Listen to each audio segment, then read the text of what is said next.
So we've talked a lot on this show about how the British press often seem like they want to cover for government mistakes when it comes to COVID-19. That's especially the case on the most popular broadcasts, so something like the BBC News at 6 or 10, where you'll see the political editor Laura Coons Berg or the health editor Hugh Pym say that we shouldn't be too harsh on the government when mistakes are made because this crisis is both unprecedented and could not have been foreseen.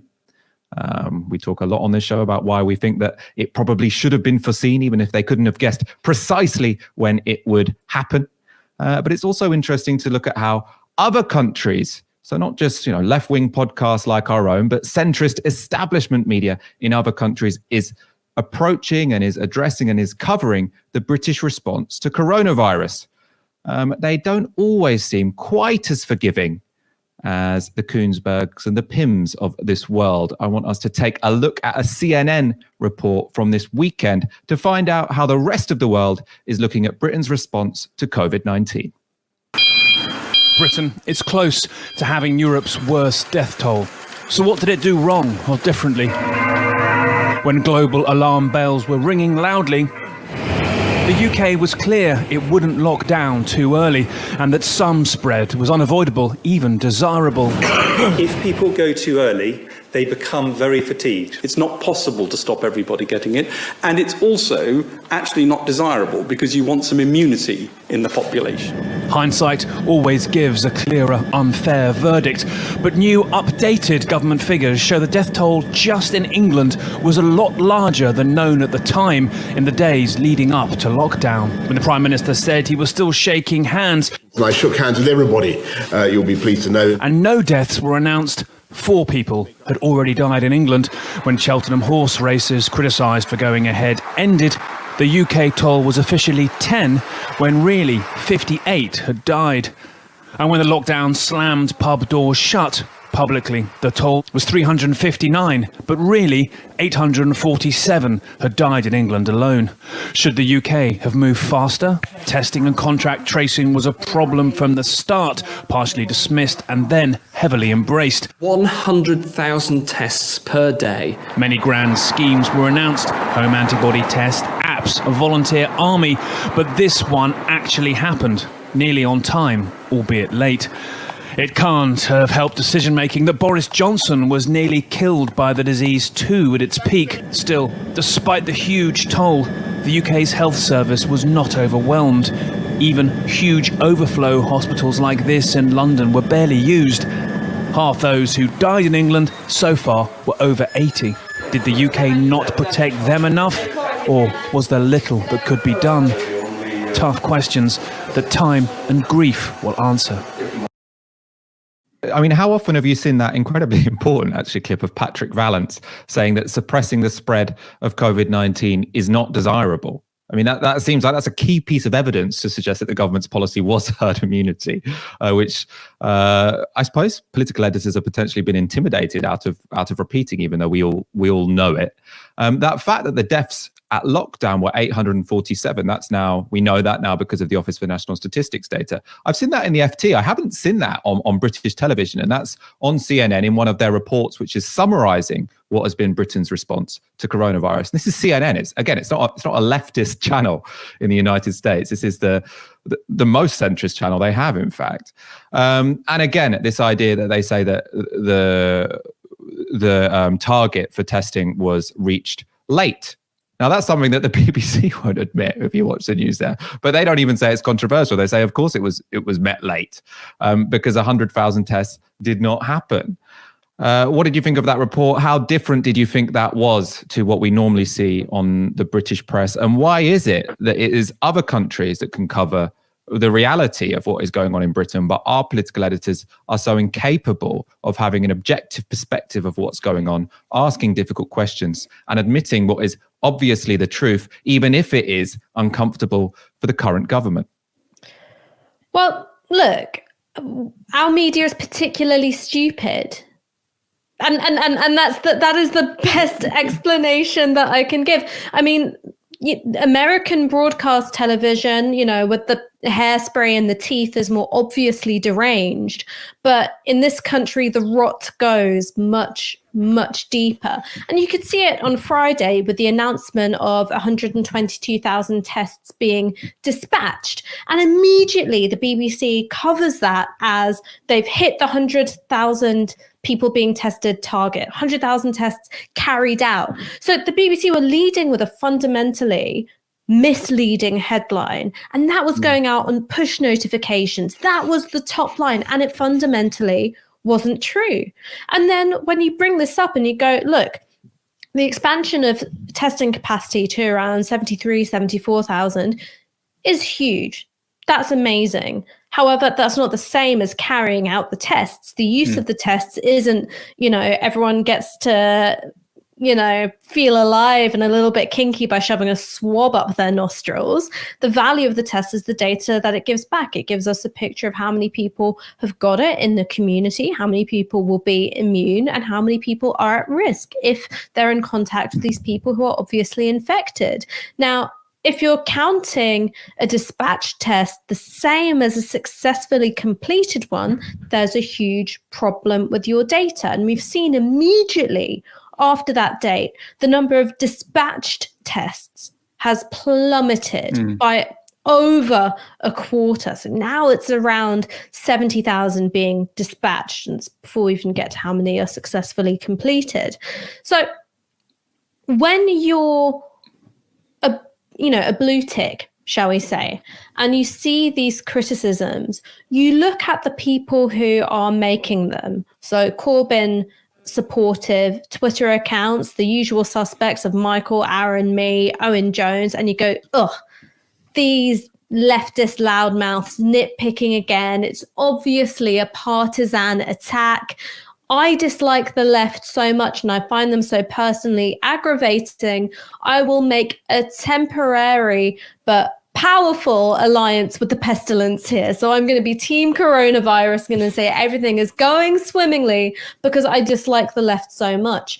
So yes, there are obviously vested interests between the establishment media, the government of the day, and certain big money interests. That's all true. But other countries do it better. They're not any less capitalist than our country. They're not any less riven by class and exploitation than our country. Ours is just a bit dumber. I think it's also potentially that distance gives you a bit more clarity, although I do agree with most of what you've just said there.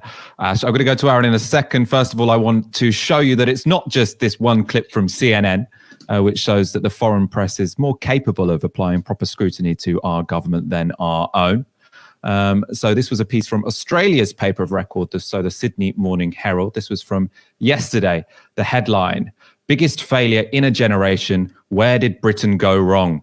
So unlike Italy, the United Kingdom had time to prepare for the coronavirus tsunami. But as the death toll climbs, critics say Britain's response has suffered from a series of deadly mistakes and miscalculations. So I think something that you notice, especially when you're looking at the foreign press on Britain, is that they notice that Britain's response is exceptional, is an outlier. Whereas what we're always told is, we're in this group of European countries and we're following on the same trajectory. But obviously that ignores the fact that Italy didn't have any warning. Talking of Italy, which was the country which was hit first and is still the worst hit country in Europe, although, Britain looks like it is going to overtake them in terms of the death toll fairly soon. They have been equally damning of Britain's response. So I first want to take a look at their paper Repubblica. So this is an article from their equivalent of The Guardian. This is from last week. So the United Kingdom, from herd immunity to mass delays, all the mistakes of the Johnson government. That's the headline. And then a quote here. COVID-19 is an invisible enemy and in many ways still unknown. And many countries, such as Italy itself, have made several mistakes. But the confusion and contradictions that have been seen in the British government in recent months have few equals. Now, that is not the kind of thing that you would normally hear in the British press, which would, is wanton to admit the idea that Britain could have dealt with this significantly worse than many other countries. We shouldn't compare at this point in time. If you look back at Italy's coverage when the key decisions were being made, it is even more damning. right? When the bodies were piling up in Italy and our government was being particularly cavalier, they were watching on in horror. This is an article from March in their centre-right newspapers. This is the equivalent of the Times or the Telegraph there, reporting on Boris Johnson's speech when he said that many of your loved ones will die and we're going to pursue a herd immunity policy. Go to a quote from that. The phrase is shocking. Many families will lose their loved ones, but the reaction is perhaps even more chilling. We will do nothing, because this is the line chosen by the government of Boris Johnson. Forward as if nothing had happened. Britain separates itself from the rest of Europe, while governments on the continent take increasingly drastic measures. London literally washes their hands. The fundamental advice against coronavirus is, in fact, to use soap and water. Those who have symptoms are invited to stay home for a week, but otherwise it's business as usual. No closures, no emergency. Life in London continues to flow as normal, and no one goes around with a mask. Now, if that kind of thing had been written in the British centre-right papers back in March, that would have been very helpful, because potentially we would have entered into a lockdown and had proper social distancing measures much earlier. And then we could have, avoided the mass deaths that we have currently seen. If we'd looked at Italy and said, that's the future, we don't want that, and responded accordingly, we could have had a much, much lower death toll. But obviously, the press here, especially the centre-right press, were blinded by their proximity to the UK government, and only worked out 3 weeks late that response then was irresponsible. Aaron. Yeah, we've talked a lot about herd immunity. Let's talk about herd mentality. I think the British media has a herd mentality problem, which is worse than anywhere else. And this isn't actually a personal failing of particular individuals, although many of those individuals are failures as journalists. There's also structural explanations. The BBC accounts for 80% of radio and TV news in this country, which means that if you have a political editor and a couple of leading lights who make bad calls, it reflects incredibly poorly on the entire organisation. That's just a fact. And when people say, oh, you're being so hard on Laura Coons Berg or Robert Peston or Andrew Neil, Peston now ITV, of course, formerly at the BBC, well, you should be, because they are playing such a major role in the country's national life. Alongside the BBC having that extraordinary share of broadcast news is the fact that we live in an incredibly centralised country. And I mean, really England with London. And it's important to say, actually, oh, you shouldn't put the country down, et cetera, et cetera. These aren't the kinds of criticisms you get from Scottish public opinion. I don't know, Welsh public opinion to the same extent. It's very much an English thing. Now, if you look at the United States, you have a national newspaper in Chicago, in LA, more so in Washington Post, New York Times. You have multiple senses of opinion. If you look in Italy, you're just talking about La Repubblica, you have Milan, you have Rome, to a lesser extent, you have Florence, you have Naples, but you have multiple poles of, again, public conversation. Rome is the administrative capital, but the financial capital is really in Milan. You've got Torino, Turin as well. And so I think it's this convergence of two major issues. The fact we have a public service broadcaster, which in actually a crisis situation becomes a state broadcaster, combined with the fact we don't really have any major media cities beyond London, I think it becomes a really big issue. And that, again, that's quite new. The Guardian until I think 1950 was based in Manchester. So it's quite new, the idea that all of your journalists live in one city.